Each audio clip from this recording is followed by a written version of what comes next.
Hey everyone, my name is Ashley Seeley. Kylie Harrison and I would like to welcome you to our Cultural Factors in Health Disparities presentation within our vulnerable population, which includes chronic anxiety, depression, and alcohol addiction. The quote, "Surviving depression and anxiety without alcohol and cigarettes leaves you intoxicated with willpower," was very powerful to us. We want to begin with our population cultural environment, including media, family support, the role of peers, cyclical nature, legal and political system, potential barriers, and international scope. The first topic is media. In this population, people tend to ask, how does the media portray anxiety, depression, and alcohol addiction? The media portrays this vulnerable population with dramatic, distorted images while emphasizing dangerous criminality and unpredictability. The media models negative reactions, including fear, rejection, ridicule, and delusion as well. The media also inaccurately advertises mental illness and alcohol addiction on TV and movies, therefore making the people watching them not know the truth behind the real issues. Next is having family support. In order for individuals who are suffering with anxiety, depression, and alcohol addiction to properly cope, they need a good support system. Family can help support them through reducing exposure to media that portrays alcohol and mental illness inaccurately. Family can also reduce the overall media use in their household. They can view the media content with their children so that they have control of what they're watching and paying attention to. Another thing that family can do to support their suffering relatives is to tell them the facts about mental health and alcohol addiction. Teaching your family about these issues at a young age will help them to better understand the struggle later on in their life. The role of peers is a big part of our population health and wellness as well. Peers tend to play a role that makes mental illness and addiction worse by enabling others, encouraging destructive behavior, along with delinquency. Negative peer pressure can decrease self-confidence in individuals who are suffering, lead to poor academic performance, increase depression and anxiety, and if anxiety, depression, and addiction are left untreated, it can cause self-harm and suicidal ideation that can ultimately lead to death. Now this image on here, "Say This, Not That," was really important to us. It gives you a little insight. On the "Say This" side, it says, a person with substance use disorder, person living in recovery, say a person living with an addiction, person arrested for drug violation, chooses not to at this point. Medication is a treatment tool, had a setback, maintained recovery, positive drug screen. Those are good things to say. Things that you should avoid saying are somebody's being an addict, a junkie, or a druggie, an ex-addict, they're battling or suffering from an addiction, they're a drug offender, non-compliant or bombed out, medication is a crutch for them, something as if they relapsed again, stayed clean, and dirty drug screen. There's a cyclical nature among this population, including recurring vulnerability, feeling like you're stuck in a hole and just can't find your way out. And the more someone drinks, the worse their addiction will get over time, and the harder it is for them to quit. These can also be passed on through generations within the family as well. There are ways to change the cyclical nature. You can seek help from a therapist, psychologist, or psychiatrist, healthier sleep hygiene, healthier eating habits, socializing, going for a walk or a bike ride, engaging in self-care. Those are all very important. The legal and political system can both help and hinder this population. They help this population by providing treatment for alcoholics and providing therapy for anxiety and depression, helping with medication management, and creating warning advertisements. The way that the legal and political systems can hinder this population is by advertising on media, TV, and radio commercials wrong and inaccurate information, negatively speaking about mental illness, and advertising what they would say good things about alcohol when we know there aren't good things when it comes to drinking alcohol. Potential barriers this population faces is danger to themselves along with others and with being shunned. Countries where their population is in the greatest danger includes Africa, the Middle East, and South Asia because they currently outlaw alcohol. Alcohol use is also banned in Libya, Kuwait, Mauritania, Saudi Arabia, Somalia, Sudan, and Yemen, just to name a few. Next, we'll go over health disparities within our vulnerable population. These include socioeconomic status, race, and ethnicity, religion, gender, geographical location, and telemedicine, explicit and implicit biases, along with international scope. Socioeconomic status plays a big role in our vulnerable population because a lot of these individuals go without necessities in order to pay for their addiction and or cope with their mental illnesses. Having coexisting or co-occurring disorders is complicating and very dangerous. Lower socioeconomic status is associated with a higher prevalence of mental health issues, including depression and anxiety.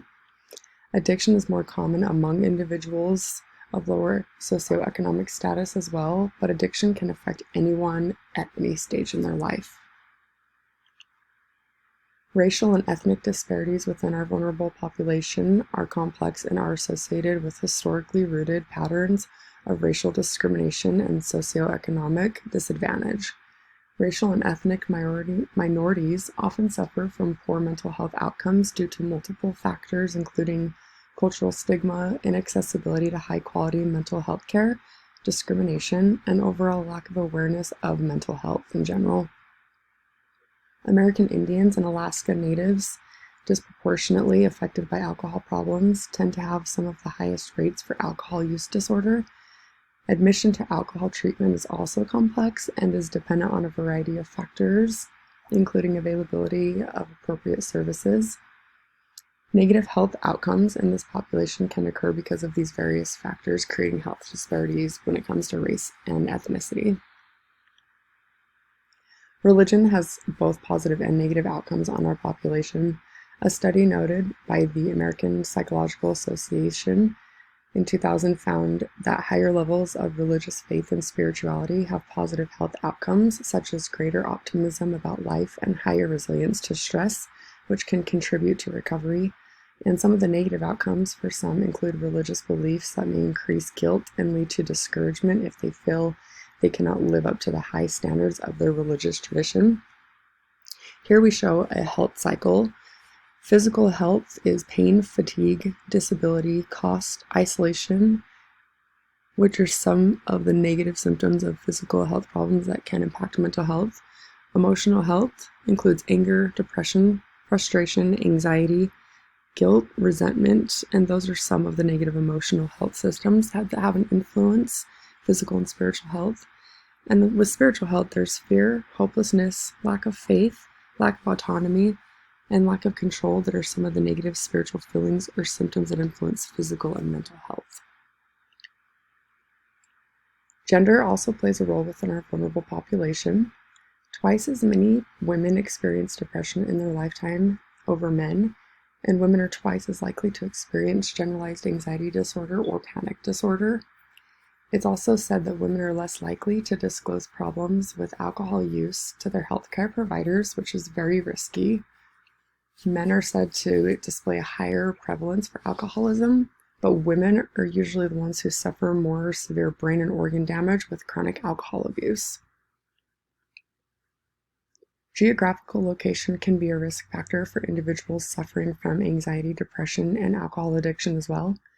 Geography plays a significant role in seasonal depression, and the prevalence of depressive disorders is more frequent in populations living in higher altitude areas.